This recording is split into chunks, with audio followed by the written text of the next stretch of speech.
ბატონო გიგი, მოგესალმებით და რა თქმა უნდა მადლობა თქვენი დროისთვის.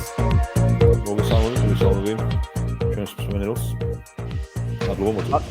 ბატონო გიგი, ქართულმა ოცნებამ მიცემული პირობა ისევ დაარღვია და ეგრეთ წოდებული რუსულ კანონის ჩაგდებიდან 1 წლის შემდეგ კანონ პროექტს ისევ აბრუნებს. კანონ პროექტი გრანტის მიმღებ ორგანიზაციებს უცხოური ძალის ინტერესების გამტარებლის, ხოლო მათ შორის ამერიკის შეერთებულ შტატებს, ევროკავშირსა და საერთაშორისო ფონდებს, რომლებიც გრანტებს გასცემენ საქართველოში უცხოური ძალის სტატუსებს მიანიჭებს.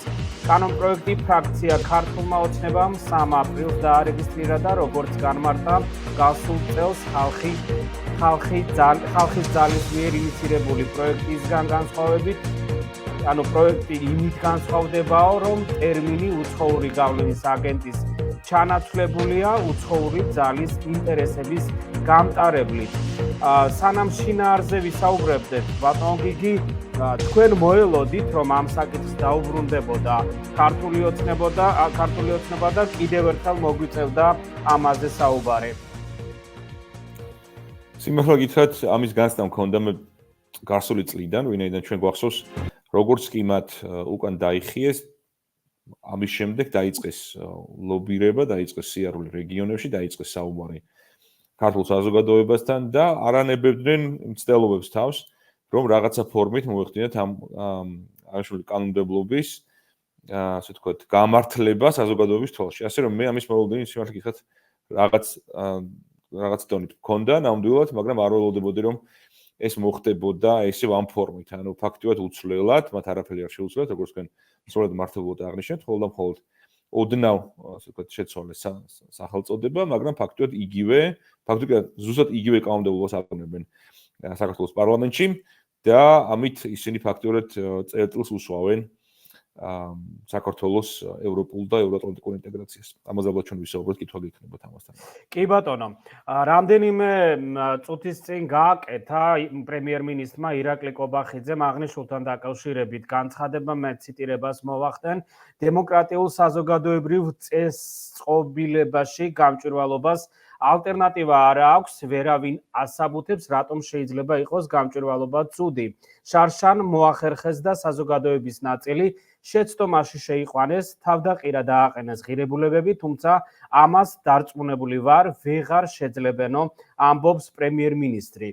როგორ ფიქრობთ, საბოლოოდ მაინც მოახერხებენ ამ კანონ პროექტის კანონად მიღებას, ბატონო გიგი, და როგორ ფიქრობთ, რატომ ახლა და რატომ ამ მონაკვეთში გააქტიურება ამ კანონ პროექტის? ძალიან გამიჭირდება ახლა ამაზე პასუხის გაცემა, ისინი რას მოახერხებენ. ფაქტია, რომ ისინი მას ძალიან დიდი ენთუზიაზმით ცდილობენ, ხო? ეხლა ყველაფერი დამოკიდებული იქნება ისევ და ისევ ქართული ხალხის ძალისხმევაზე, ქართული ხალხის ერთსულოვნებაზე, ისევე როგორც გასულ წელს ჩვენს ძალიან მკაფიო გზავნილზე, ჩვენ ძალიან მკაფიო სურვილზე და მონდომებაზე, რომ ეს მათ არ მივცეთ ამის საშუალება, რომ ეს კანონი დააბრუნონ და ამჯერად ისევ მიიღონ პარლამენტში. ეს იქნება, კიდევ ერთხელ ვიტყვი, ყველაფერი იმის დასრულება, რაც ჩვენ ბოლო წლების მანძილზე რასაც ჩვენ საქართველოს მიაღწიეთ საკუთარი დამოუკიდებლობის აღდგენის პირველივე დღიდან. ანუ ეს იქნება საბოლოოდ ეს ევროპულ და ევროატლანტიკურ ინტეგრაციაზე ვარის თქვა, ეს იქნება თავიდან ბოლომდე ჩამოშლა აი ამ დემოკრატიული ინსტიტუტებისა, დემოკრატიისა საქართველოში, ეს თავიდან ბოლომდე დაასრულებს ჩვენი ქვეყნის ევროპულ განვითარებას. და ჩვენ ამას შესახებ უკვე არაერთი ჩვენი ევროპელი კოლეგა, ჩვენი ევროპელი პარტნიორები, ჩვენი დასავლელი მეგობრები უკვე რამდენიმე დღე გვესაუბრებიან იმ პირველივე დღიდან, როგორც კი ეს კანონი დაბრუნდა პარლამენტში, ხდება უკვე ძალიან კონკრეტულად ჩვენთან მიმართებით, ძალიან მკაფიო გზავნილების გაჟღერება, რადგან თქვენ ახლა ისაუბრეთ, აი ეს მოჩვენებითი გამჭვირვალობის შესახებ საზოგადოების ინფორმირება თითქოს აუცილებელია გამჭვირვალობა, ეს არის ცალსახატყუილი და საქართველოს მოსახლეობის შეცდომაში შეყვანის მცდელობა კიდევ ერთხელ ნებისმიერ სახის ინფორმაცია საქართველოში არსებულ არასამთავრობო ორგანიზაციებზე არის სრულიად ღია და სრულიად გამჭვირვალე. ნებისმიერ ადამიანს შეუძლია მათ შესახებ ინფორმაციის მოძიება და ეს არის თავიდან ბოლომდე ყველასათვის ხელმისაწვდომი ინფორმაცია. ანუ ამ სახით აღნიშნული კანონმდებლობის გამართლება არის კიდევ ერთხელ საქართველოს მოსახლეობის მოტყუება და ჩვენი მოქალაქეების შეცდომაში შეყვანის მცდელობა. ბადოგიგი, რაც შეეხება საერთაშორისო ამ საკითხის საერთაშორისო მხარეს, ოდნავ მოგვიანებით მე რა თქმა უნდა თქვენთან მექნება კითხვა და როგორც თუ გააქტიურდა ეს საკითხი, ჩვენ ვადევნებთ უკვე რამდენიმე დღეა ჩვენი საერთაშორისო პარტნიორების მხრიდან აქტიურად კეთდება შეფასებები და შეწუხება და შეშფოთება აღნიშნულთან დაკავშირებით, ოდნავ მოგვიანებით მანამდე მითხარით იმასთან დაკავშირებით ჩვენ არაერთი განცხადება მოვისმინეთ ქართული ოცნების წარმომადგენლების მხრიდან შემდეგი შინაარსის რომ მსგავსი კანონი მოქმედებს ევროკავშირში, მოქმედებს ამერიკის შეერთებულ შტატებში, ამის საპირისპიროდ, ამის საწინააღმდეგოდ რისი თქმა შეგიძლია თქვენ მსგავსი რამე არსებობს თუ არა, ამას იმიტომ გეკითხებით რომ მე მინდა რადიო მსმენელმაც მოისმინოს და ჩვენმა მაყურებელმა თუ რა განსხვავებები არსებობს იმ კანონებსა და ამ კანონ პროექტ შორის, რაც შეიძლება არსებობდეს ევროკავშირში ან თუნდაც ამერიკის შეერთებულ შტატებში. კიდევ ერთხელ გამარჯვებთ, ეს არის ასევე სრულად მწარი ინფორმაცია თავიდან ბოლომდე ტყუილი. მსგავსი სახის კანონი არ არსებობს ევროკავშირში, არ არის არც ერთ ევროკავშირის წევრ ქვეყანაში. მთავარი განსხვავება იმ ასე ვთქვათ, იდეასა და ამ კანონმდებლობას შორის, რაც ახლა გაჟღერდა, ხო, არის ის, რომ ევროპულ ქვეყნებში არის დაკონკრეტებული თუ ვის წინააღმდეგ არის მსგავსი ინიციატივა, ხო? ანუ საუბარია საფრანგეთში ინიცირებულ იდეაზე, რაკაც მოხდეს მსგავსი კანონი, იქ არის ძალიან კონკრეტულად ახსნილი, რომ ეს კანონი გავრცელდება კონკრეტულ ქვეყნებზე, დასახელებული კონკრეტული ქვეყნები, ხო? იქნება ეს რუსეთი, ჩინეთი და ასე შემდეგ. არის ძალიან დაკონკრეტებული თუ ვის შეეხება, რომელი ქვეყნებიდან მომდინარე დაფინანსება შეეხება მსგავსი რეგულაციები, ხოლო ქართულ შემთხვევაში ანალოგიურთან ჩვენ შეხება არა გვაქვს, ეს გავრცელდება ნებისმიერ ქვეყანაზე, მათ შორის დასავლეთის ქვეყნებზე, მათ შორის ევროპულ ქვეყნებზე, ასევე ამერიკაზეც, შესაბამისად, არანაირი მსგავსება იმ კანონსაც, რომელსაც აპირებს ქართული ოცნება და ევროპის ზოგიერთ ქვეყანაში დააწყებულ მსჯელობას შორის რეალურად არ არსებობს. ეს არის კიდევ ერთხელ საქართველოს მოსახლეობის შეცდომაში შეყვანის მცდელობა და ჩვენი მოქალაქეების მოტყუების ასე ვთქვათ, გადაწყვეტილება.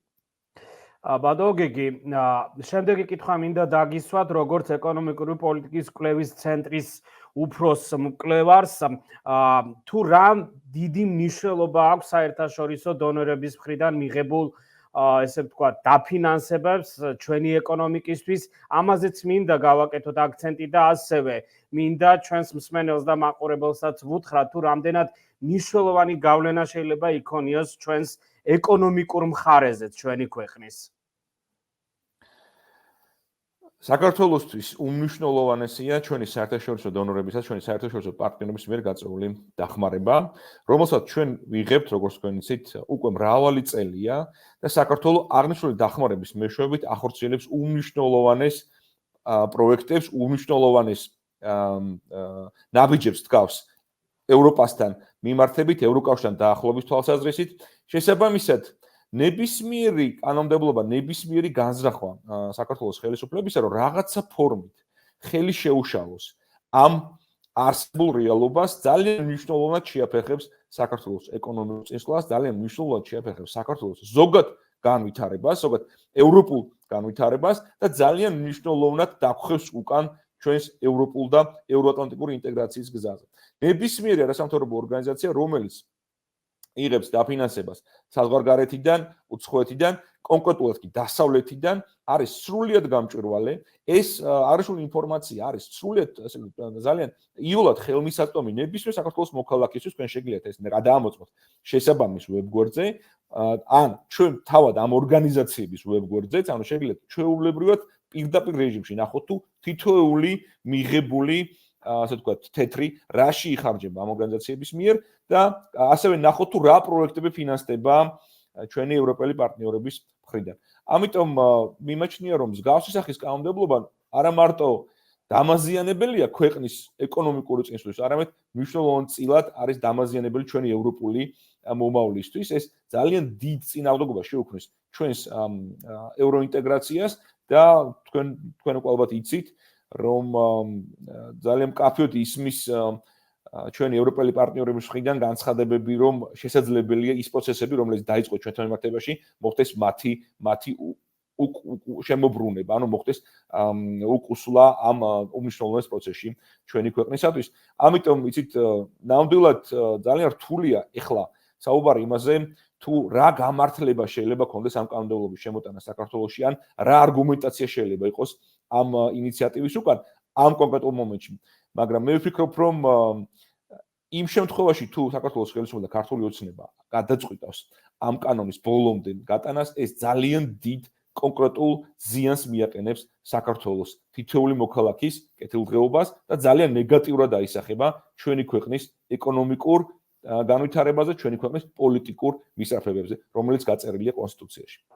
კი ბატონო, რაც შეეხება საერთაშორისო პარტნიორების მხრიდან აღნიშნულ საკითხზე გამოხმაურებებს, ძალიან ბევრი გამოხმაურება იყო ბატონო გიგი, დარწმუნებული ვარ ყველას ნახავდით. მე ამ გამოხმაურებიდან ორს გამოვყოფდი და ამით გასაგები იქნება თუ რატომ გამოვყავი ეს ორი მგზავნილი და ეს ორი განცხადება საერთაშორისო პარტნიორების მხრიდან. ამერიკის შეერთებული შტატების სახელმწიფო დეპარტამენტის სპიკერმა მეთიუ მილერმა სოციალურ ქსელ ტვიტერზე გამოაქვეყნა პოსტი, სადაც მკაფიოდ აკრიტიკებს საქართველოს ხელისუფლებას, რომელსაც სურს სამოქალაქო ორგანიზაციებისა და მედიის შეზღუდვა რუსული კანონის კვლავ დააბრუნოს და მიიღოს ეს კანონპროექტი. მე ვციტირებ, ჩვენ ღრმად ვართ შეშფოთებული, რომ საქართველოს პარლამენტში შეტანილი კანონპროექტი საქართველოს ჩამოაცილებს ევროპის გზას და დააზარალებს სამოქალაქო საზოგადოების ორგანიზაციებს, რომლებიც აუმჯობესებენ საქართველოს მოქალაქეების ცხოვრებას. ჩვენ მოვუწოდებთ საქართველოს მთავრობას, რომ მიყვეს ევროკავშირის მისწრაფებებს, წერს მეთიუ მილერი და მეორე განცხადება და გამოხმაურება, როგორც გითხარით, კრემლის პრეს-სპიკერი დიმიტრი პესკოვის განცხადებით, რუსეთი დაინტერესებულია, რომ საქართველოში სიტუაცია სტაბილური და პროგნოზირებადი იყოს.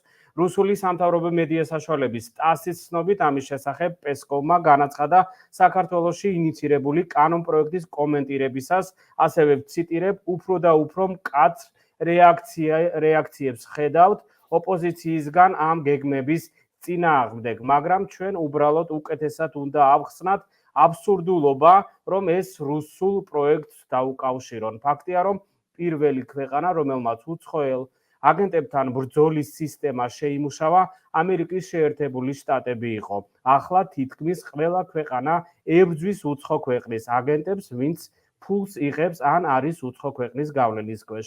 ეს გლობალური ტრენდია. არც ერთ სუვერენულ ქვეყანას არ სურს შიდა პოლიტიკაში სხვა ქვეყნების ჩარევა. ეს ნორმალური პროცესია, განაცხადა პესკოვმა. საერთაშორისო გამოხმაურებები რო შეგვიჯამოთ და რეზუმირება რომ გაგვიკეთოთ.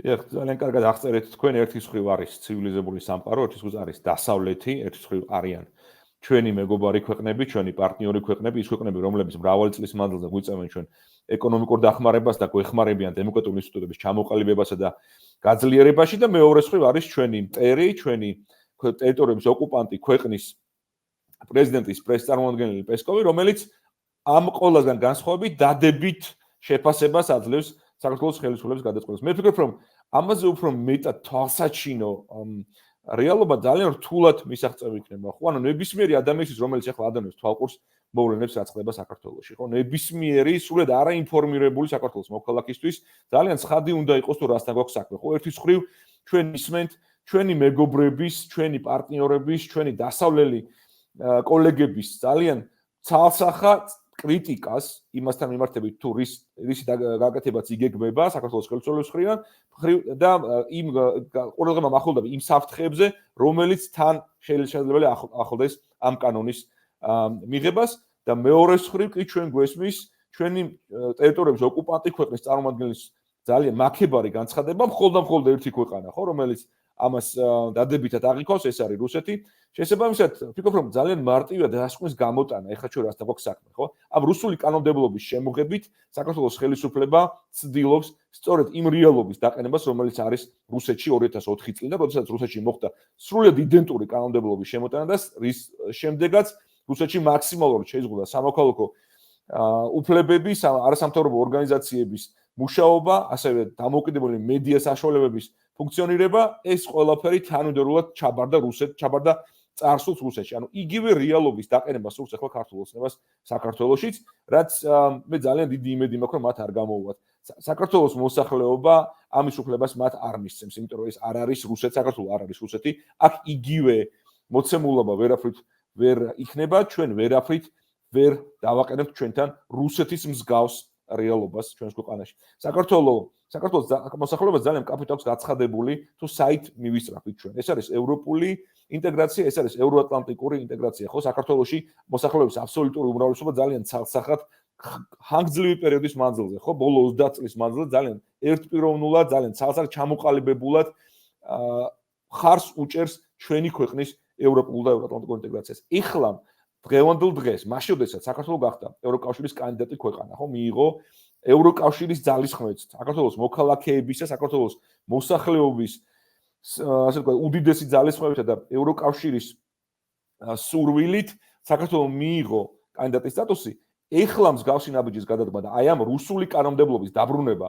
საქართველოს დღის წესრიგში ნიშნავს მხოლოდ იმას, რომ საქართველოს ხელისუფლება აპირებს აი ამ პროცესის შეჩერებას. საქართველოს ხელისუფლება გმოს ჩვენი ქვეყნის ევროპული და ევროატლანტიკური მისწრაფებების საბოლოოდ მისწრაფებების ხაზის გადასმას და ჩვენი ქვეყნის დაბრუნებას რუსულ ორბიტაზე.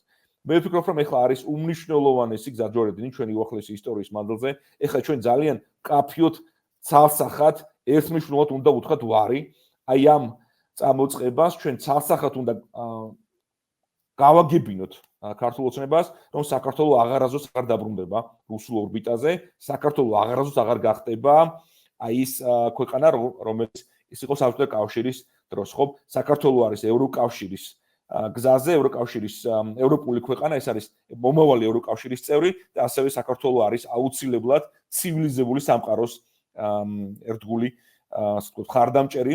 ჩვენ ამ კანონს ძალიან დიდი იმედი მაქვს, რომ არ მივცემთ საშუალებას და არ მივცემთ იმის უფლებას, რომ ეს კანონი ისევ დაბრუნდეს დღის წესრიგში და მე დარწმუნებული რომ საქართველოს მოსახლეობა აი ამ კანონს ძალიან საკადრის პასუხს გაცემს, ისევ როგორც ეს მოხდა გასული წლის მარტში, ზუსტად 1 წლის წინ, როდესაც საქართველოს მოსახლეობის უპრეცედენტო რაოდენობა გამოვიდა ქუჩებში. ხო, ჩვენ საუბრობთ 160,000 ადამიანზე. საქართველოს ძალიან მკაფიოდ უკვე ერთხელ თქვა ვარი რუსულ კანონზე. მე დარწმუნებული ვარ, რომ არავის აღარ იქნება უფლება იმისა, რომ იგივე შინაარსის სრულად იდენტური კანონი 1 წლის შემდეგ დააბრუნოს ჩვენს რეალობაში, თავს მოგვახიოს ეს კანონი და საქართველოს დახიოს უკან ევროპული და ევროატლანტიკური ინტეგრაციის გზიდან. ეს არის ჩემი ძალიან ღრმა რწმენა. და ბატონო გიგი, აი სულ საუბარში აღნიშნავთ მოსახლეობის დიდ როლზე ამ პროცესში, თუმცა აქვე მინდა გკითხოთ, ანუ ამ პროცესში ოპოზიციის როლს როგორ ხედავთ და რა შეუძლია ოპოზიციას ამ პროცესში გააკეთოს? მე ვფიქრობ, რომ ეხლა არის ის მომენტი, როდესაც ოპოზიცია უნდა გაერთიანდეს. მე ეხლა მიმაჩნია, რომ მხოლოდ ერთიანი ძალით იქნება შესაძლებელი, რომ მათ რაღაცა დაუპირისპირონ, სერიოზულად დაუპირისპირონ მართლ პარტიას, ქართულ ოცნებას. მე ვფიქრობ, რომ ეხლა არის ნამდვილად უნიკალური მომენტი, როდესაც უკვე ცალ-ცალკე იდეების გაჟღერება და ცალ-ცალკე ასე ვთქვათ, მოქმედება ნამდვილად რთული იქნება. ეხლა არის ის მომენტი, როდესაც ოპოზიცია ძალიან მკაფიოდ უნდა დადგეს საქართველოს მოსახლეობის მხარეს. აი ესე ძალიან მოკლედ ჩამოვაყალიბებდი ჩემს ასს. ეხლა ჩვენ უნდა გავიაზროთ, რომ საქართველოს მომავალი დგას სასწორზე.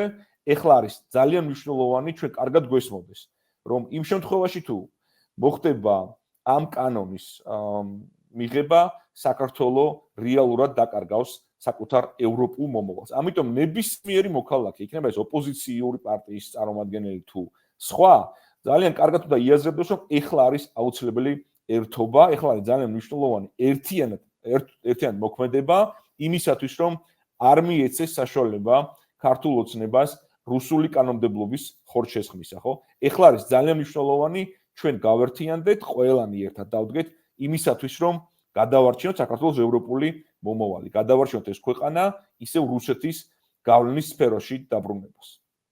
ბატონო გიგი, ამბობთ, რომ ამ კანონის მიღების შემთხვევაში საქართველოს ევროპულ მომავალს და პერსპექტივას დაკარგავს.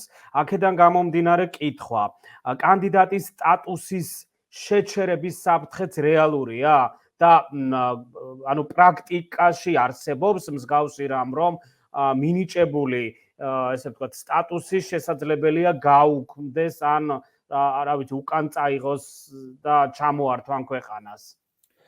ამისი ასე ვთქვათ ტექნიკური შესაძლებლობა ამისი არსებობს, მაგრამ ესეთი რაღაცა პრაქტიკაში არ მომხდარა, მაგრამ ამის ტექნიკურად განხორციელების შესაძლებლობა ევროკავშირს გააჩნია. ეს იქნება ნამდვილად ყველაზე ცუდი გადაწყვეტილება, ყველაზე სავალალო და ყველაზე დამაზიანებელი გადაწყვეტილება თუ საქართველოსთან მიმართებაში ევროკავშირი გადაწყვიტავს მსგავსი ასე ვთქვათ, მექანიზმის ამოქმედებას და უკვე მონიჭებული კანდიდატის სტატუსის უკან გაწევას, ანუ ჩვენთვის კანდიდატის სტატუსის ჩამორთმევას. ანუ ჩვენ უკვე ხა იმაზე აღარ ვსაუბრობთ, რომ რუსული კანონის მიღების შემთხვევაში საქართველოს რაღაცა ხასიათის წინსვლა კონდეს, ანუ ჩვენ უკვე ვეღარ გვექნება მოლაპარაკებების გახსნის იმედი, ჩვენ უკვე ვეღარანაირ ახალ ინსტრუმენტს ევროკავშირისგან ვეღარ მივიღებთ, მაგრამ ყველაზე ცუდი რაც შეიძლება მოხდეს, ჩვენ რეალურად შესაძლებელია დავკარგოთ ის, რაც მივიღეთ სულ რამდენიმე თვის წინ გასული წლის ბოლოს, როდესაც მოგვენიჭა ევროკავშირის კანდიდატი ქვეყნის სტატუსი. ანუ საქართველოს შესაძლებელია რეალურად საქართველოს ჩამოერთვას ეს სტატუსი. ანუ ჩვენ შეიძლება დავკარგოთ ევროკავშირის კანდიდატი წევრის ქვეყნის სტატუსი. ეს იქნება მე მიმაჩნია, რომ ყველაზე დიდი უკუსლა ჩვენი უახლოესი ისტორიის მანძილზე და ნამდვილად არ მინდა ეხლა ამაზე საუბარი და არ მინდა ასე ვთქვათ დავუშვა ფიქრის დონეზეც კი დავუშვა ის რომ ჩვენ ევროკავშირი ჩამოგვართოს კანდიდატის სტატუსს, მაგრამ უკვე მინიშნებები ჩვენ მოვისმინეთ ოფიციალურ განცხადებებში ევროპარლამენტარების მხრიდან რომ აქ ყველაფერი შესაძლებლობა არსებობს. თუ გააგრძელებს საქართველოს ხელისუფლება გააგრძელებს ამ კანონის ლობირებას და შეეცდება მის მიღებას საქართველოს რეალობაში, რუსული კდებულობის მიღებას, მაშინ ჩვენ ვერ გამოვრიცხავთ აი იმ ზიანს, რომელიც ამას შეიძლება ჩვენ მოგვყენოს და ეს იქნება უდიდესი უკუსლა ჩვენს ევროატლანტიკურ ინტეგრაციის პროცესში. კი ბატონო და ბოლო შეკითხვა, ბატონო გიგი, როგორ ფიქრობთ, რატომ ერთი წლის თავზე იგივე კანონ პროექტის გააქტიურება, როდესაც ქართულმა ოცნებამ მკაფიოდ დაინახა ერთი წლის წინ თუ რა რეაგირება და რეაქცია ჰქონდა საზოგადოებას. ისეთი რეაქცია ჰქონდა ბატონო გიგი, რომ ვერც კი დაუკავშირა ქართულმა ოცნებამ ის პროცესები ოპოზიციას და ვერ თქვა, რომ ეს ოპოზიციის მიერ მართული პროცესი იყო, იმდენად მკაფიო იყო რეაგირება საზოგადოების მხრიდან. ანუ თქვენ ფიქრობთ, რომ რეალურად თქვენი სიტყვებიდან გამომდინარე ვამბობ ამას, რომ რეალურად ამ კანონ პროექტის გააქტიურება წინააღმდეგ, ანუ ევროინტეგრაციის წინააღმდეგ გააქტიურებული პროცესია თუ კიდევ რამე შეიძლება ეს უკავშირდებოდეს? ცალსახად კიდევ ერთ რომ გამიმეორებ, რუსული კანონმდებლობის გააქტიურება ერთი წლის შემდეგ საქართველოს ხელისუფლების მიერ არის საქართველოს ევროპული და ევროატლანტიკური ინტეგრაციის წინააღმდეგ გადადგმული ნაბიჯი და ეს მნიშვნელოვნად ხელს უშლის ჩვენს დაახლოებას ევროპასთან, საქართველოს დაბრუნებას ევროპაში, საქართველოს ევროპულ დემოკრატიად გადაქცევას. ამიტომ ნებისმიერი სახის ასე ვთქვათ ძალისხმევა, რომელიც მიმართული იქნება ეხლა ამ კანონის ბოლომდე გასატანად, იქნება მხოლოდ და მხოლოდ მიმართული საქართველოს ევროპული კურსის შესაჩერებლად, ევროპული ინტეგრაციის შესაწყვეტად და უდიდეს ზიანს მიაყენებს ჩვენს ევროატლანტიკურ ინტეგრაციას. ამიტომ ნამდვილად მიჭირს საუბარი იმაზე, თუ რა შეიძლება იყოს ამის მიზეზი, მაგრამ უმთავრესი რაც შეიძლება ჩვენ ახლა დავინახოთ ამაში არის მხოლოდ სურვილი იმისა, რომ შეჭერდეს საქართველოს ევროატლანტიკური ინტეგრაცია ყველაზე მინიმუმ რაც ამ კანონიდან იკვეთება. ჩვენ ასევე ვხედავთ, რომ მსგავსი კანონმდებლობის ცირება ხდება ასევე სხვა ქვეყნებში, პოსტსაბჭოთა ქვეყნებში. მე ვფიქრობ, რომ ეს არის უნდა განვიხილოთ ერთი პროცესის ნაწილად, აქ არანაირ შემთხვევითობაზე საუბარი არ უნდა იყოს. ჩვენ უნდა შევხედოთ ამას უფრო ფართო პერსპექტივაში და მივხვდეთ კარგად, რომ მაშინ, როდესაც ყველა ჩვენი ევროპელი პარტნიორი, ყველა ჩვენი ევროპელი მეგობარი, დასავლელი მეგობარი ეწინააღმდეგებს ამ კანონს და გვაფრთხილებს ამ კანონის მიღების სავალალო შედეგებზე და მხოლოდ ჩვენი ოკუპანტი ქვეყანა აქებს ამ კანონს, თუ რასთან გვაქვს რეალურად საქმე და რა ხდება ეხლა საქართველოში. კეთილი, ძალიან დიდი მადლობა ბატონო გიგი. დიდი მადლობა. დიდი მადლობა.